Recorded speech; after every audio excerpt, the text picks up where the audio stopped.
Nous examinons aujourd'hui une affaire de la seconde moitié du XIXe siècle. Installez-vous confortablement, nous partons aux États-Unis. Mabel Young est née en 1869 à Boston, fille unique de M. Charles H. Young et de son épouse.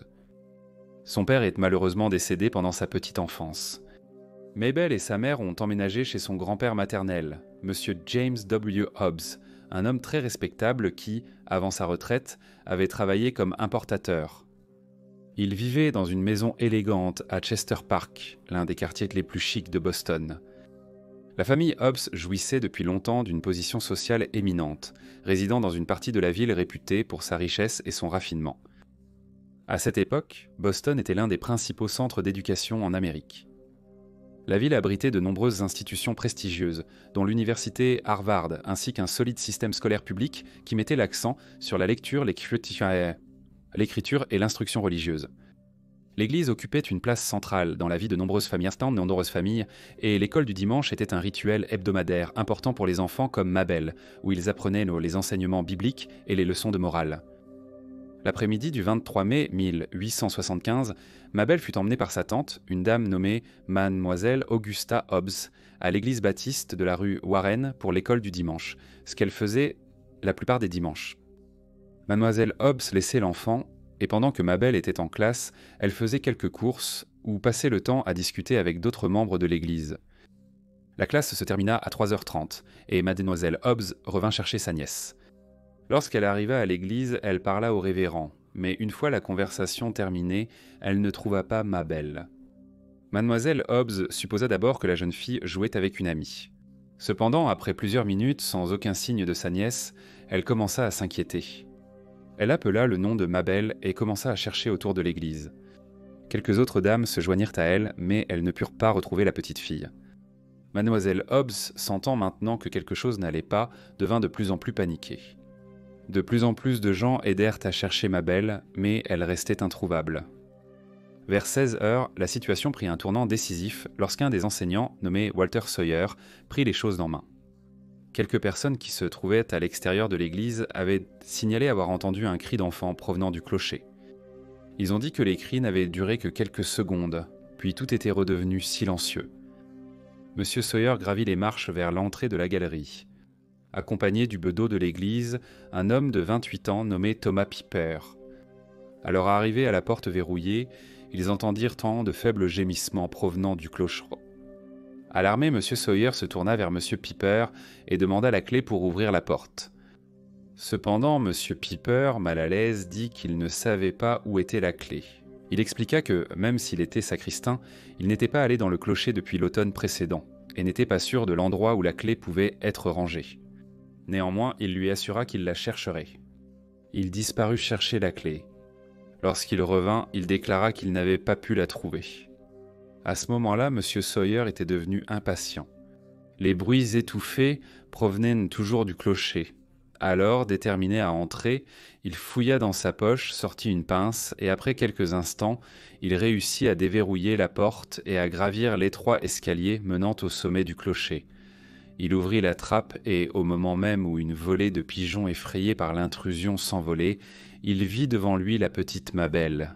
Sa tête était couverte de sang, mais elle était encore en vie. À côté d'elle se trouvait une batte de baseball maculée à la fois de chaux et de sang. M. Sawyer se pencha et la souleva doucement, puis avec beaucoup de précaution, il porta l'enfant dans ses bras, descendit les escaliers et la ramena dans l'église. Il l'allongea dans la nef et Mademoiselle Hobbs et d'autres paroissiens accoururent pour l'aider. La police et le médecin avaient déjà été contactés et arrivèrent peu après. Les agents entamèrent aussitôt l'enquête pour identifier l'auteur de cet acte effroyable. La petite Mabel Young était inconsciente et recevait des soins médicaux, mais son état était très grave et il n'était pas certain qu'elle survivrait même à la nuit. Au début de leur enquête, les agents se rendirent rapidement compte que le sacristain de l'église, M. Thomas Piper, avait eu un comportement particulièrement suspect. Des témoins ont rapporté qu'il avait été vu rôdant autour de l'église à des heures inhabituelles et tenant des conversations troublantes avec les paroissiens. Malgré ses inquiétudes, lorsqu'il fut brièvement interrogé par la police, il affirma avec assurance qu'il n'avait pas mis les pieds dans le clocher de l'église depuis 6 mois. La batte utilisée lors de l'attaque contre Mabel est rapidement devenue le point central de l'enquête. Le diacre George L. Norris, un fidèle de l'église qui habitait au 360 rue Main à Charlestown, informa la police qu'il avait vu la batte dans la bibliothèque de l'église entre 10 et 11 heures ce matin-là. Il déclara qu'il avait été intrigué de la trouver à un endroit aussi inhabituel. Alors il demanda à l'un des élèves de l'école du dimanche pourquoi elle s'y trouvait et à qui elle appartenait. Ce qui rendait cela particulièrement étrange, c'est que la batte avait d'une manière ou d'une autre trouvé son chemin jusqu'au clocher, l'endroit où Mabel avait été retrouvée. La police devenait de plus en plus méfiante et se concentrait de plus en plus sur le bedeau de l'église, dont les actions et l'implication dans l'affaire devenaient de plus en plus suspectes. Il leur était déjà connu, ayant déjà été suspecté dans le meurtre de Bridget Landrigan, une jeune femme tuée dans la nuit du 5 décembre 1873 dans le quartier de Dorchester à Boston. Mademoiselle Landrigan avait été frappée à la tête avec un objet lourd, et un homme avait été vu en train d'escalader la clôture près des voies des ferrées. Bien qu'aucune identification formelle n'ait été faite, l'âge et la taille de l'homme correspondaient en tête étroitement à ceux de M. Thomas Piper. Plusieurs personnes furent arrêtées en lien avec le meurtre, y compris M. Piper, mais toutes furent relâchées faute de preuves, et en mai 1875, l'affaire restait non résolue. Suite à la nouvelle de l'attaque contre Mabel Young, une foule conséquente s'est rassemblée devant l'église. La police, cependant, ne leur permit pas d'entrer et continua d'interroger les témoins, dont la plupart voulaient préparler du sacristain de l'église, M. Piper. Une dame nommée Madame Norris, qui était l'épouse du diacre, leur a dit que M. Piper semblait souvent préoccupé, comme si quelque chose le dérangeait. Un autre paroissien, M. W. H. Gleason, qui possédait un magasin au 510 avenue Shawmut, leur a indiqué que quelques jours plus tôt, M. Piper était venu dans sa boutique et lui avait vendu 6 pigeons pour 2,10. Il a ajouté que lorsqu'il lui avait demandé d'où venaient les pigeons, M. Piper avait répondu avec désinvolture « Oh, je les ai élevés dans le clocher de l'église ». Cela a paru particulièrement étrange à la police, puisque M. Piper avait affirmé qu'il n'était pas monté dans le clocher depuis l'automne précédent. Pendant que la police continuait d'interroger les membres de l'église locale, d'autres détails inquiétants sur le comportement de M. Piper ont commencé à émerger. Des rumeurs circulaient selon lesquelles il avait une habitude inquiétante d'attirer des enfants dans l'église dans des circonstances floues et suspectes, ce qui a suscité davantage d'inquiétude quant à ses intentions. Lorsque les agents avaient interrogé M. Piper, ils avaient immédiatement remarqué des taches de sang sur son col et son mouchoir, et lors d'une fouille de sa chambre, l'inspecteur Dearborn avait fait une découverte troublante, un récipient rempli d'un mélange de whisky et de laudanum. Lorsqu'on lui a demandé pourquoi il possédait un tel mélange, M. Piper a expliqué calmement qu'il l'utilisait pour l'aider à dormir la nuit. Il a également dit aux agents qu'il avait parlé avec Mabel Young le dimanche après-midi, mais il a affirmé qu'il lui avait simplement demandé si elle aimait l'école du dimanche. Cependant, son comportement, combiné à ces révélations, n'a fait qu'accentuer les soupçons des agents à son égard. Au fur et à mesure que l'enquête avançait, on découvrit que la classe des tout-petits à laquelle Mabel assistait avait été libérée plus tôt que les classes plus avancées, qui se tenaient dans une salle juste en face de celle des plus jeunes. Après le départ des élèves, des témoins ont rapporté avoir vu M. Piper à la porte. De la salle de classe des enfants plus âgés, un homme qui se souvenait s'être approché de lui a déclaré que M. Piper semblait surpris et a demandé bizarrement si les sièges étaient insatisfaisants. Une question inhabituelle étant donné qu'il visitait rarement la salle et n'avait aucune raison de se préoccuper des sièges pendant plusieurs minutes. Après cette rencontre, on ne savait plus où se trouvait M. Piper. Les officiers soupçonnent qu'à ce moment-là, il aurait pu emmener Mabel Young, 5 ans au clocher, avec des preuves de plus en plus accablantes contre lui. M. Piper a été rapidement arrêté et placé dans une cellule au sous-sol de l'hôtel de ville, tandis que la police intensifiait son enquête. Plus tard dans la soirée, à 19h40, une nouvelle tragique est arrivée. Mabel Young avait succombé à ses blessures sans jamais reprendre connaissance. Sa mort a jeté une ombre sur l'affaire et a intensifié l'indignation du public ainsi que la pression sur les autorités pour retrouver l'auteur de ce crime terrible. Quand les agents ont annoncé à M. Piper le décès de la jeune fille, il s'est agité. Replié dans un coin de sa cellule, son attitude initialement coopérative a soudainement changé. Désormais, chaque fois que les agents s'approchaient d'un de lui, il répondait de manière têtue et évasive, ne donnant que des réponses brusques et inutiles. Son agitation tranchait nettement avec le calme qu'il avait affiché auparavant. Le chef de la police, Edward Sauvage, était désormais convaincu que les preuves contre M. Piper étaient suffisamment solides pour obtenir une condamnation. Les taches de sang sur ses vêtements, son comportement évasif et les témoignages de plus en plus nombreux des témoins indiquaient tous son implication dans le crime.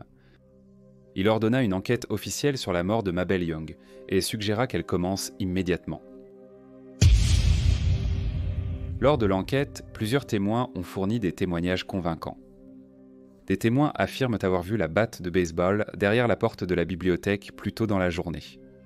Les agents ont également noté que lorsque M. Piper a été appréhendé, il possédait en fait 2 trousseaux de clés, qui ouvraient au total 14 portes dans l'église, y compris celle menant au clocher. Ajoutant au mystère, un garçon qui se trouvait à l'extérieur de l'église a également déclaré avoir vu un homme sauter du clocher et s'enfuir. Une jeune fille nommée Florence Leyland, issue d'une famille respectable du quartier, a raconté au tribunal qu'elle s'était auparavant plainte à ses parents que M. Piper l'avait invitée au clocher pour voir les pigeons. Une autre enfant, qui était la fille du révérend William Wright, a déclaré qu'à de nombreuses reprises, elle avait dit à sa mère qu'elle pensait que M. Piper était un homme mauvais et qu'elle avait peur de lui. L'enquête a été informée que d'autres parents avaient également signalé que leur fille avait fait des plaintes similaires concernant M. Piper. Le mardi 8 juin 1875, l'enquête s'est conclue par un verdict selon lequel Mabel Young, âgée de 5 ans, avait été assassinée par Thomas Piper. À la suite de ce verdict, il a été placé en prison en attendant son procès. Le procès de Thomas Piper a commencé le lundi 6 décembre 1875 et a été un événement sensationnel, attirant l'attention générale de la presse et du public. Les gros titres remplissaient trop les journaux locaux, reflétant la peur et la curiosité croissante de la communauté. Non seulement la procédure a soulevé de sérieuses inquiétudes concernant la sécurité des enfants, mais elle a également révélé la fascination morbide du public pour la mort. M. Piper ne montrait aucun signe de nervosité, semblant complètement indifférent à la procédure. Son attitude calme et confiante a laissé une impression durable dans la salle d'audience. Le 3e jour du procès, l'accusation a présenté une douzaine de jeunes filles, toutes prêtes à témoigner que M. Piper les avait invitées à plusieurs reprises dans le clocher. Cependant, après les objections de la défense, le juge a jugé leur témoignage irrecevable. Bien qu'une grande partie de l'affaire reposait sur des preuves circonstancielles, les détails étaient convaincants. Le docteur Joshua Treadwell a pris la parole et a témoigné qu'il avait examiné un cheveu clair trouvé sur le manteau de M. Piper et l'avait comparé à 50 cheveux dont on savait qu'ils provenaient de la tête de Mabel Young. Le docteur Treadwell a affirmé avec confiance que le cheveu trouvé sur le manteau de M. Piper appartenait autrefois à Mabel Young. Il a également déclaré avoir découvert des taches de sang à divers endroits sur les vêtements de M. Piper. D'autres témoignages ont été apportés par William Barry et Frederick Glover, qui ont tous deux affirmé qu'entre 3h30 et 4h de l'après-midi, le 23 mai, ils avaient vu un homme qu'ils ont ensuite identifié comme étant Thomas Piper, sauter d'une fenêtre du clocher de l'église baptiste de Warren Avenue et courir vers l'arrière du bâtiment. M. Glover a ajouté que M. Piper ne portait pas de chapeau et qu'il a trébuché en courant, ce qui semblait constituer une preuve accablante. Son impact a été quelque peu diminué lorsque, lors du contre-interrogatoire, M. Glover a admis avoir un casier judiciaire, y compris un séjour en prison pour faux et usage de faux. Les témoins n'étaient autorisés dans la salle d'audience que pendant leur témoignage, assurant l'impartialité du procès. Cependant, alors que de plus en plus de personnes témoignaient, la conviction de la communauté sur la culpabilité de M. Piper augmentait sans cesse. Après 9 jours, le procès toucha à sa fin. M. Avery, représentant la défense, a présenté un argument convaincant contre les preuves circonstancielles avancées par l'accusation. Il a affirmé que M. Glover, le témoin qui prétendait avoir vu M. Piper sauter de la fenêtre du clocher, devrait lui-même être poursuivi pour le même meurtre. M. Avery a mis en avant les actions suspectes de M. Glover le 23 mai, notamment le fait qu'il se soit débarrassé du pantalon et des autres vêtements qu'il portait, ainsi que sa décision d'arracher les poches de son manteau, qui aurait pu servir à dissimuler des mains couvertes de sang. M. Avery a également fait remarquer au jury qu'il n'y avait que 3 minutes non justifiées dans la chronologie de M. Piper, pendant lesquelles il aurait pu commettre le crime. Il a soutenu qu'il était bien plus plausible de conclure que la petite fille avait été accidentellement blessée par un objet tombé et qu'il était difficile de croire que M. Piper avait minutieusement planifié son meurtre, plusieurs jours à l'avance, sans aucun motif apparent. Le jury a délibéré pendant 20 heures avant de revenir. Quand ils l'ont fait, ils ont informé le juge qu'ils n'arrivaient pas à se mettre d'accord sur un verdict. 9 membres du jury étaient en faveur de la condamnation et 3 pour l'acquittement. Cette division signifiait que M. Piper ne pouvait être déclaré ni innocent ni coupable, et qu'il faudrait organiser un second procès afin de parvenir à une décision définitive concernant son sort.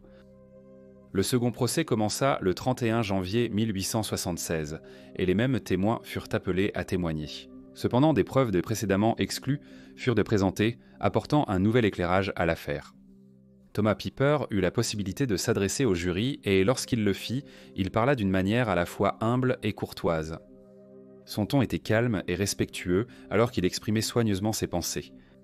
Il affirma avec fermeté son innocence face aux accusations, portées contre lui, suppliant le jury de considérer attentivement ses paroles et les preuves. Il expliqua qu'il avait été accusé à tort et souligna qu'il n'avait aucune implication dans ce terrible crime. Son apparence polie et posée contrastait avec la gravité des accusations, rendant son appel empreint d'une conviction tranquille, plutôt qu'un accès d'émotion. Malgré cela, le mardi 8 février 1876, Thomas Piper a été reconnu coupable du meurtre de Mabel Young, âgée de 5 ans, et le juge l'a condamné à mort. La défense a interjeté appel, mais celui-ci a finalement été rejeté. À la suite de ce revers, M. Piper a livré un récit étrange et apparemment invraisemblable sur la façon dont Mabel Young avait trouvé une fin tragique. Il a affirmé qu'il l'avait invitée dans le clocher pour voir les pigeons et que, dans une tentative de laisser entrer de l'air frais, il avait calé une fenêtre avec la batte. Après s'être éloigné quelques instants, il est revenu pour découvrir que la trappe était tombée et avait frappé Mabel à la tête. Pris de panique et craignant d'être accusé des accidents, il a laissé l'enfant dans le clocher et a resté silencieux, par peur. Cependant, cette histoire a été accueillie avec un large scepticisme. Dans un rebondissement dramatique, seulement 2 semaines avant son exécution prévue, Thomas Piper a avoué le meurtre de la petite Mabel Young, âgée de 5 ans. Il a aussi avoué sa participation à d'autres attaques violentes. Il a révélé aux policiers qu'il avait en fait assassiné Bridget Landrigan, dans la nuit du 5 décembre 1873, un crime pour lequel il avait été suspecté mais jamais inculpé. Il a également raconté comment il avait attaqué Mary Tyner, une prostituée qui a subi de graves blessures en 1874. Il a admis qu'il avait bu avec elle avant d'aller chez elle. Il a dit qu'après s'être endormi, il s'est soudainement réveillé au milieu de la nuit et, pour une raison quelconque, a saisi un objet ressemblant à un marteau et l'a frappé à plusieurs reprises. Il a déclaré qu'après l'agression, il est sorti par une fenêtre et est retourné à l'église où il a dormi le reste de la nuit. Bien que Mademoiselle Tyner ait survécu à l'attaque, elle n'a pas pu identifier son agresseur et, en raison de ses blessures, elle avait été transférée pour passer le reste de ses jours dans un asile d'aliénés et l'affaire était restée non résolue. Cependant, sa confession ne s'est pas arrêtée là. Il a également omis d'agresser une jeune femme nommée Minnie Sullivan. Le 29 décembre 1871, il a déclaré que lors de cette attaque, il l'avait frappée avec un objet contondant, mais ses cris l'ont effrayé, alors il a pris la fuite. Malgré les blessures et le traumatisme subi, Mademoiselle Sullivan a réussi à se remettre de son agression, mais l'agresseur n'a jamais été inculpé. Malgré la gravité de ses omissions, il n'y avait pas suffisamment de preuves pour l'inculper pour aucun de ses crimes. En fin de compte, Thomas Piper n'a été condamné que pour le meurtre de Mabel Young. Le 26 mai 1876, il a été exécuté par pendaison aux côtés d'un autre condamné nommé Samuel G. Frost, connu sous le nom du meurtrier de Petersham. Après sa mort, Thomas Piper a été enterré en privé au cimetière Mount Hope. Sa famille a fait une demande sincère pour que ses aveux écrits complets, qui contenaient un des détails explicites de ses nombreux crimes, restent en privé et ne soient pas divulgués au public. Le shérif John Clark a pris cette demande au sérieux et a finalement accepté, estimant que la plupart des actes odieux de M. Piper étaient déjà largement connus. Il pensait que publier la confession complète ne servirait à rien d'autre qu'à traumatiser davantage la communauté et à amplifier l'héritage sombre que Thomas Piper avait laissé derrière lui. En gardant la confession loin de la presse, le shérif Clark voulait épargner au public des horreurs supplémentaires et préserver une certaine dignité pour les victimes et leurs familles. Bonjour à tous et merci beaucoup de votre écoute. Comme d'habitude, n'hésitez pas à laisser vos commentaires ou retours et j'espère vous retrouver tous pour la prochaine affaire.